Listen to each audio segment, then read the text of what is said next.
student, welcome to online class. Today we will continue with chapter number 2. What is democracy and why is democracy? इसमें हम पढ़ रहे हैं features of democracy. पिछली video में हमने डिस्कस किया जिसमें हमने इसकी दो फीचर्स पढ़ ली थी. सबसे पहली फीचर्स थी कि जो डेमोक्रेटिक गवर्नमेंट में क्या है, a democracy must be final decision making, मतलब जो फाइनल डिसीजन हो किसके पास होना चाहिए, पावर होनी चाहिए, making power held on people and his elected representative, मतलब उनके हाथों में होनी चाहिए. और इसकी जो सेकंड फीचर्स है वो क्या पढ़ी थी हमने कि democracy must be based on A free and fair election were those currently in power have a fair chance of losing. और क्या है इसके अकॉर्डिंग इसकी जो दूसरी फीचर्स थी वो क्या है कि क्या होनी चाहिए, लोकतंत्र में फेयर और फ्री इलेक्शंस होने चाहिए और सभी को क्या है हार जीत के सभी को समान अवसर मिलने चाहिए. अब इसकी जो थर्ड फीचर्स वो क्या है, डेमोक्रेसी की थर्ड फीचर्स को हम पढ़ लेते हैं. थर्ड फीचर्स है इसकी कि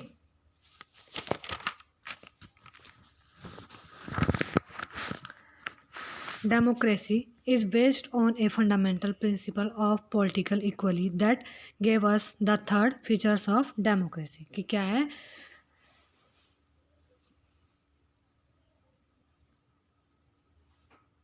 लोकतंत्र का मुख्य जो बुनियादी फंडामेंटल है, सिद्धांत है, वो क्या होना चाहिए, पॉलिटिकली इक्वल होना चाहिए. और इस प्रकार हम लोकतंत्र की थर्ड जो इसके फीचर्स वो बता सकते हैं कि क्या है, एक तो इक्वल होना चाहिए, जैसे 1 पर्सन 1 वोट एंड 1 वैल्यू, मतलब क्या है, एक व्यक्ति का एक वोट है और उसकी वैल्यू एक जैसी होनी चाहिए, मतलब जितने भी सिटीजन हैं सबके वोट की वैल्यू या सब सिटीजन की वैल्यू क्या है, सेम होनी चाहिए.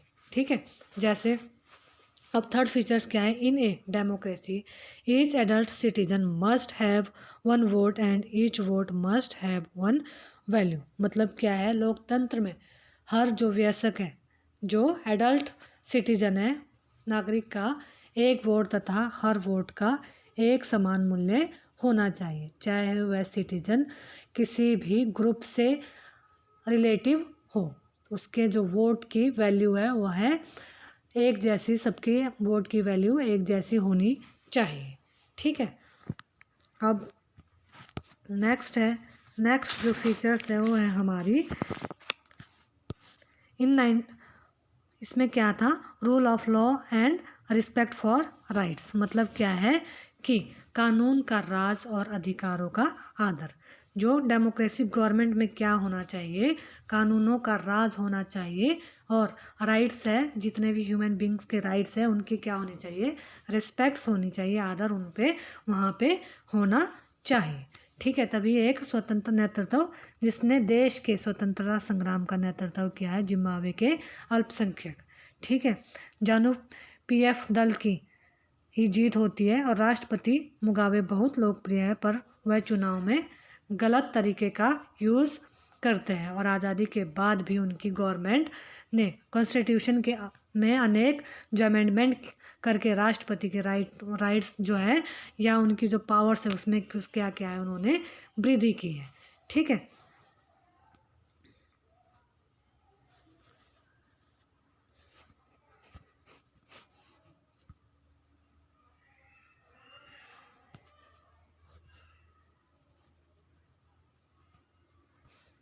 अब इसमें क्या है कि इस प्रकार की जो कुछ इसी प्रकार की अन्य जो शर्तें जो चुनाव के बाद शासन चलाने के इनके जो रूल एंड रेगुलेशन पर भी इम्प्लीमेंट होती है. और लोकतांत्रिक गवर्नमेंट सिर्फ इस आधार पर मनमानी नहीं कर सकती कि उसने क्या है, इलेक्शन जीत लिया है और अब वह पावर अपनी मर्जी से चलाए.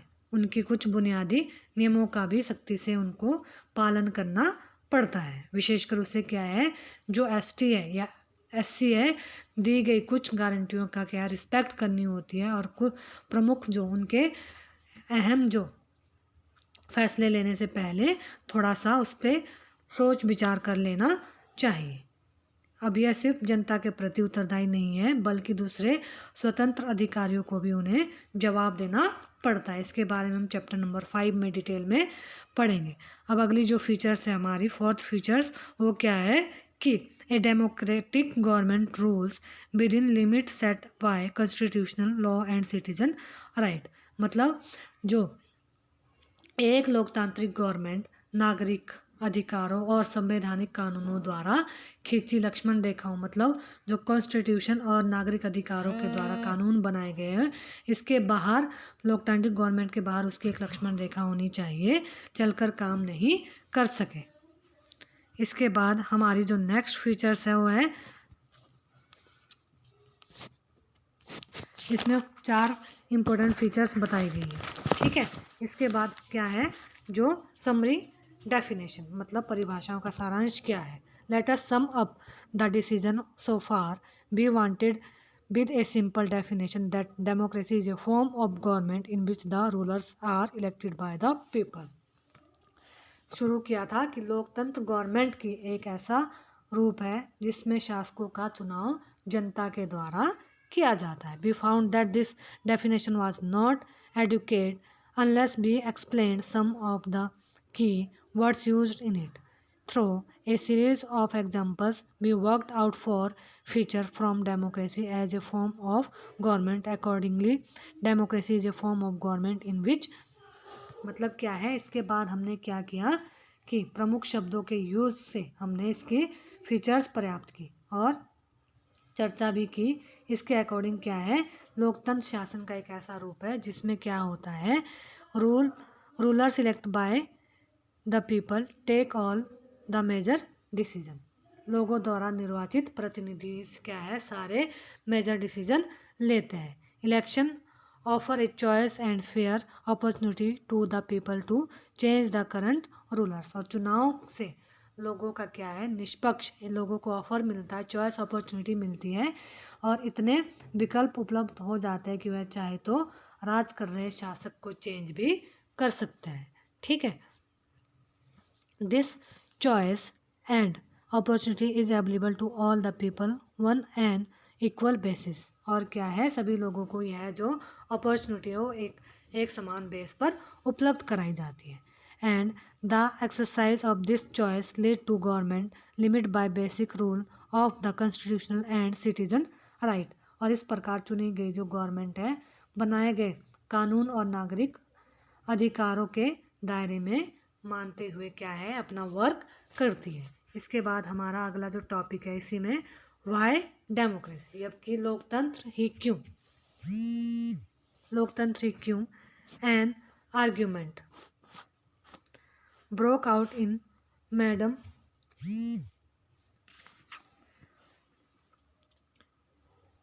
लैंगोर्ड class। She had finished teaching the previous section on what is democracy and asked the student if they thought democracy was the best form of government। Everyone had something to say। इसमें क्या है, लोकतंत्र, madam जो लिंगडो ने इस chapter में यहाँ तक कि क्या है पूछा कि क्या उन्हें लोकतंत्र शासन का सबसे अच्छा स्वरूप लगता है। इस सवाल पर कक्षा में बहस होने लगी जिसमें सबने कोई ना कोई अपनी टिप्पणी की। अब क्या है, डिबेटिंग मेरिट्स ऑफ डेमोक्रेसी, इसमें फिर उन्होंने डेमोक्रेसी की मेरिट्स के बारे में डिबेट की, तो इसको आप खुद पढ़ेंगे।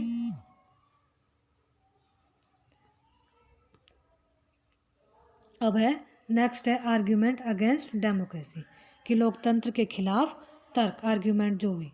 This conversation has most of the arguments that we routinely hear against democracy. Let us go over some of these arguments. इसमें क्या है कि बताया गया है कि कौन कौन से आर्ग्यूमेंट है, यह तर्क अलग अलग टाइप के हैं। Leader keep changing in a democracy, this leads to instability.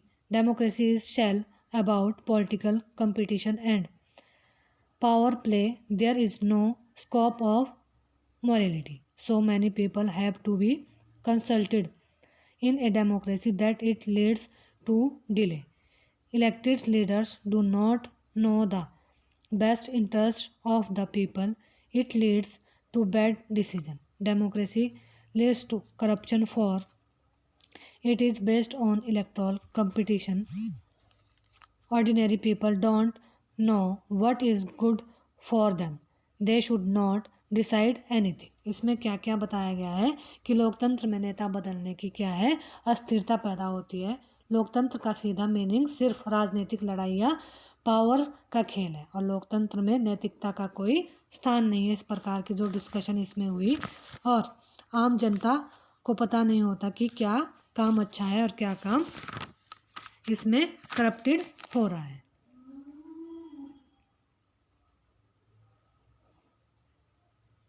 इसमें क्या होता है कि जो भी ऊपर हमने ये डिस्कशन किया है, डिबेट्स हुई है इसमें कि तर्कों कौन सा मुख्य लोकतंत्र पर लागू होता है। इनमें से जितने भी डिबेट्स हैं, जितने भी वो सब क्या है आपको उचित लगता है। ठीक है, फिर आगे क्या है,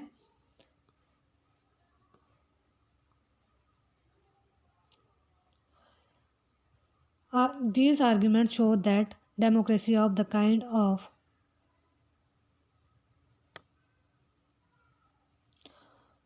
kind we see may not be the ideal form of government, but that is not a question we face in real life. The real question we face is different. Is democracy better than other form of government that are there for us to choose from? इसमें क्या है कि जितने भी अपने हमने discussion की है इसमें ऐसा लगता है कि लोकतंत्र का जो रूप हम देखते हैं वह किसी भी गवर्नमेंट का आदर्श रूप हो सकता है, लेकिन रियलिटी में क्या होता है जीवन में हमारे सामने इस तरह के कई बहुत सारे क्वेश्चंस फेस करने नहीं होते। हमारी वास्तविक जीवन में तो यह सवाल होता है कि रियल लाइफ में कि क्या हमारे पास उपलब्ध गवर्नमेंट स्वरूपों का विकल्पों से लोकतंत्र किसी भी दूसरे कंट्री से बेहतर है। फिर है आर्गूमेंट फॉर डेमोक्रेसी।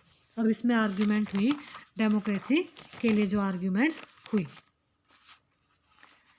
तो डेमोक्रेसी के लिए आर्गूमेंट की गई। इसमें क्या है 1958 से 51 के बीच विश्व सबसे भयावह अकाल चीन में पड़ा था। तो क्या हुआ इस टाइम अकाल में भूख से करीब 3 करोड़ लोग मारे गए थे। क्या क्या हुआ नियरली 3 करोड़ पीपल ड्यूरिंग। ठीक है, और फिर क्या हुआ कि